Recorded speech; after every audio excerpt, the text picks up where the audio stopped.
we were just a child with a mess that children make, and we were running wild, no thoughts for what we'd break. But gone are all the days, gone are all the days, and once we learned to hide, our size did keep us safe. The sidewalk cracks were wide, but to jump on made us brave. But then the darkness came a-creeping over every place.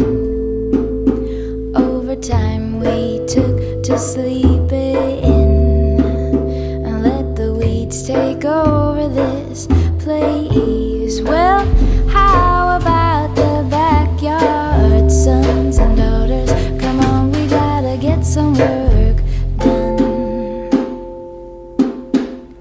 The bones, I'm told, they hold the place up, so why crack 'em away? The rocks we shake and everything we take and still think we'll be okay. But gone are all the days, gone are all the days, where the limbs outside this house are dignified by the forces uncontained. And how will we survive when the wells run dry and the muscle does remain?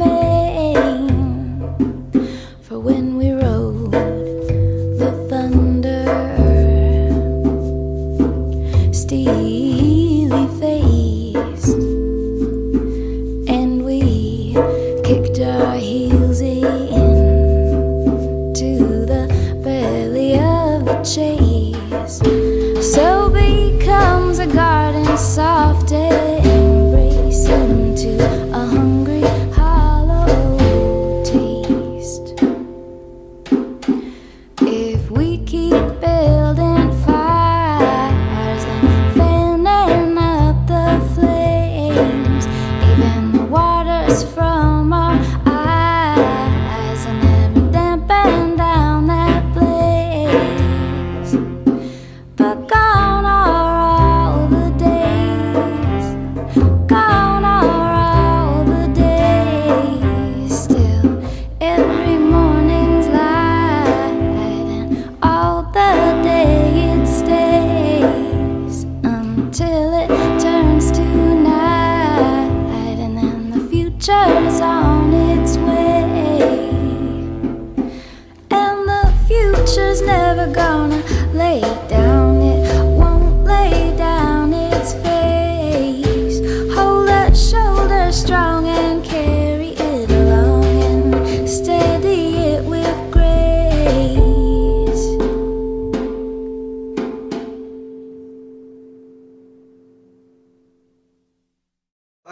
I didn't really know what to expect, to be honest with you, because I never really worked at housing before, you know, and then people would tell me what I was doing and all these new vocabularies in my mind, you know.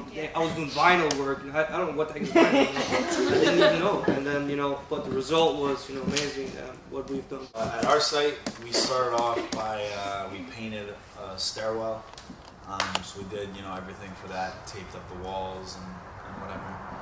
And then, you know, we also did some work with insulation and stuff, but we were able to finish up the project, the painting and stuff. And, you know, we did meet our homeowner, and she was telling us some about what happened during the flood. And, you know, she was telling us about how she had 2 or 3 feet of water in her second floor. And, you know, that, you know, she left for Katrina, and then her husband and son followed the Army National Guard coming in. Like, they were the first people coming back, and you know, it was nuts. They had no cell phones because the cell phone towers were all knocked down.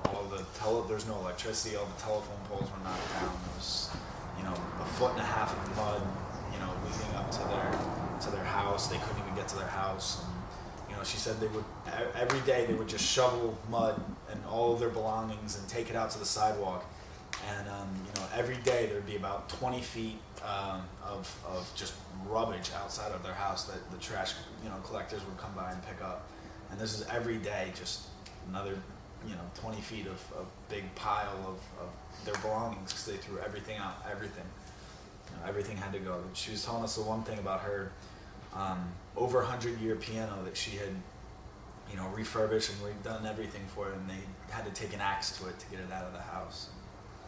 So yeah. Carl Everett was his name. Yeah. He was he stuck around through the entire ordeal. He never left, and he said it was because God had asked him to stick around to take care of everybody that decided to stay around, even though they shouldn't have.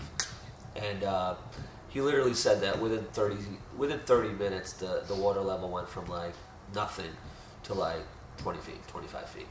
And he had they found a boat, they got into the boat, and then they started floating around, and by the time they picked up the third or the fourth person from their house, they were already at roof levels, floating around. Just incredible. He said that he went out to unhitch his boat, and when he went out to get his boat, it was ankle deep. By the time he had unhitched his boat and gotten it ready, it was already chest deep. Yeah. They got in the boat, and as I said, picked up a couple people, and they were already picking them up off the roofs. So